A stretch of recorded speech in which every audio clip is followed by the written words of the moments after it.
Madre mía, las cosas que se están inventando de Juan Pablo Guanipa y de todos los represaliados en Venezuela es impresionante. Si ponemos un libro abierto, bueno, lo último fue el texto de Guanipa escrito a mano, que le están acusando ahora de haber llevado a cabo una especie de rebelión multinacional en Venezuela. O sea que ahora mismo se están inventando cada cosa al régimen que la verdad nos está dejando estupefactos.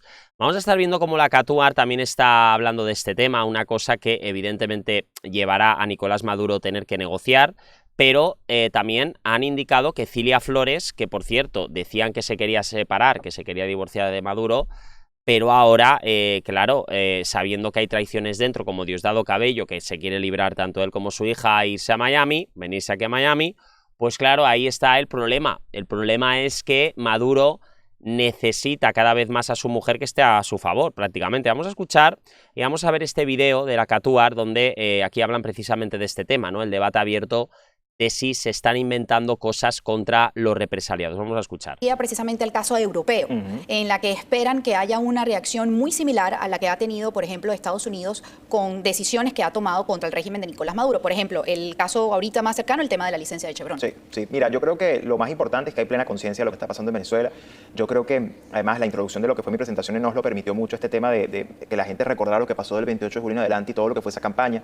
Recordar que nosotros en la embajada manejamos esa campaña en las diferentes áreas que estábamos allí y que nuestro delito fue manejar la campaña y ganar la elección. Al final ese es el delito, esa es la razón por la que el régimen nos castiga. Entonces, creo que hay plena conciencia de eso, la gente entiende que esa etapa de lucha política electoral la cumplimos. Ahí vemos la realidad. Cumplimos con lo que había que hacer, como el mundo lo pedía, y con todo y eso al final el régimen hizo lo que hizo. Entonces hay plena conciencia de que es urgente un cambio en Venezuela. También hay plena conciencia de los aliados geopolíticos del régimen y cómo el régimen se soporta en esos aliados que al mismo tiempo tienen a un montón de gente oprimida en sus países. Totalmente. Entonces creo que para mí lo valioso de este tipo de espacios, más allá de la oportunidad de hablar con mucha gente, es entender que hay una oportunidad para trabajar en coordinación entre activistas. No, si la opresión es lo peor que hay.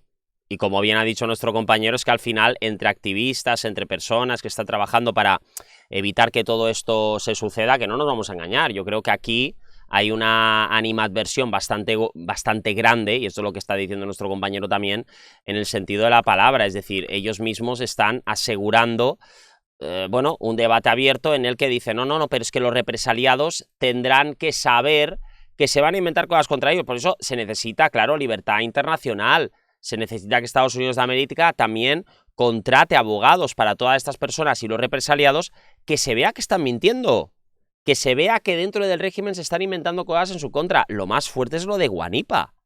Si es que yo alucino con todo esto, ¿no? Defensores de derechos humanos, dirigentes políticos, entendiendo la naturaleza criminal de estos regímenes, que no les importa ir bueno, contra María quien Corina sea, también lo dijo, en el poder y trabajar entre ellos. Entonces, no, pero María Corina Machado, después de la liberación de su mamá, al fin y al cabo también lo había confirmado, o sea que mucho cuidado también, como digo, por la operación Guacamayo, ¿no? Si ellos trabajan entre ellos, quienes nos oponemos a ellos y los desafiamos también tenemos que trabajar coordinadamente. Exacto. Y ese para mí es lo más importante de ese espacio. Exacto. Ustedes realmente lograron una proeza porque ustedes eran como las cabezas operativas de todo el equipo de campaña de María Corina Machado y del presidente Edmundo González Urrutia.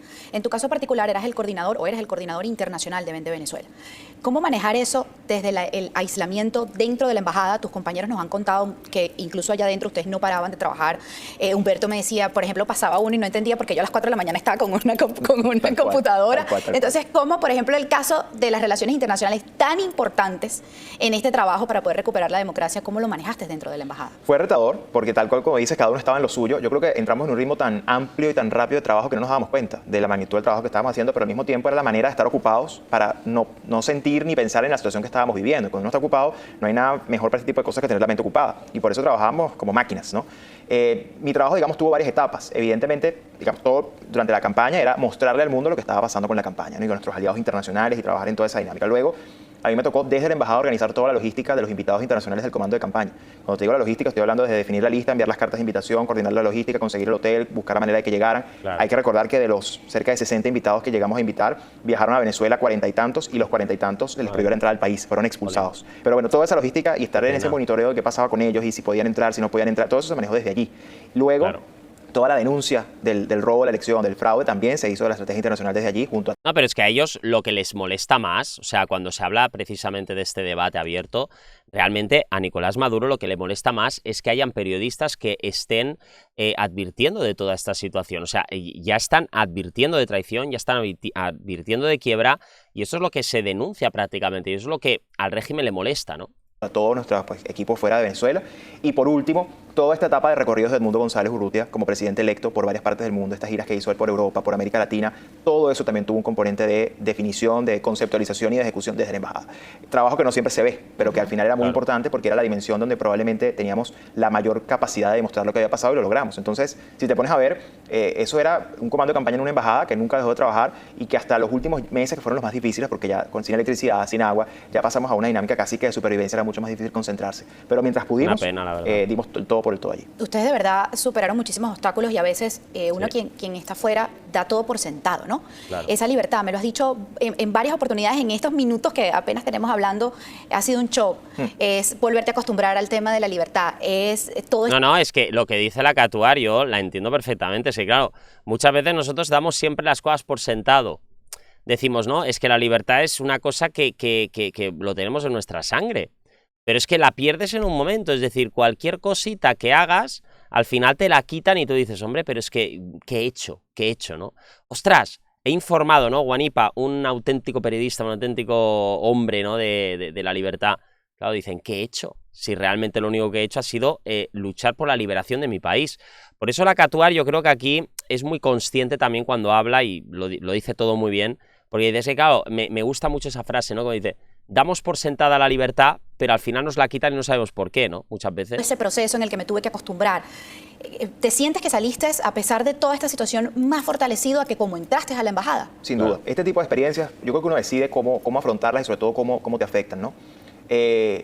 Yo nunca sentí que yo había dejado de ser libre en mi mente y en mi espíritu. Yo creo que eso fue clave. O sea, cuando tú eres libre en tu mente, en tu espíritu, en lo que crees, en lo que Bien haces, dicho, estás amigo. convencido, te nutres, lees. Yo leía mucho estoicismo, escribía mucho, llevaba un diario. O sea, cuando tú alimentas permanentemente eso, a ti te pueden arrebatar la libertad física, te pueden oprimir físicamente, Sí. puedes sentirte encadenado físicamente. Eso es verdad, pero en tu espíritu Pero y en si tu tienes mente. la si eso libertad en tu tú no permites mente, que eso permee, vas a ser una no pueden persona hacer libre. Y ese es el nada. primer paso para la libertad. Yo siempre eso lo entendí. Sí. Y yo lo decía en una de mis reflexiones ya habiendo salido a la embajada, que yo creo que la libertad sobre todo es fundamentalmente un tema de dignidad y por eso Sí, es tan importante totalmente. defenderla con coraje y con determinación en el sentido de que no te lo van a arrebatar. ¿No? Si ellos se lo pueden proponer, fíjate, ellos quisieron quebrarnos, quisieron que nos entregáramos, ellos todo lo que hicieron, yo estoy convencido de que ellos jamás imaginaron que nosotros íbamos a tener tal capacidad de resistencia como la que tuvimos y fue porque eso fue una decisión. Nosotros en el momento en que sabíamos lo que estaban haciendo contra nosotros, decidimos, aquí tenemos dos opciones, luchamos y resistimos hasta que esto se acabe, o bueno, logran quebrarnos. Y decidimos resistir, y resistimos el tiempo que resistimos, por supuesto muy difícil, muy complejo, pero yo te puedo decir hoy que me siento satisfecho de lo que hicimos dentro de esa embajada, orgulloso del trabajo de mis compañeros, pero sobre todo comprometido, porque creo que hay mucho trabajo por hacer y hay mucha gente a la cual liberar. Por eso es que nuestra libertad no es plena hasta que el país lo sea. Pedro, debo hacer una pausa y antes de irme a la pausa dejarte la pregunta en el aire. Todos han ido como relatando cuál ha sido como el momento más difícil que tuvieron que enfrentar. Pero a ti, en lo personal... Bueno, lo más difícil siempre es, ¿no? Quedarte preso en una celda sin saber cuándo vas a salir. Por eso digo, siempre saludando a todos aquellos represaliados del país, ¿no? Nos vemos, vamos un momento a policía y enseguida volvemos. Hasta ahora, amigos.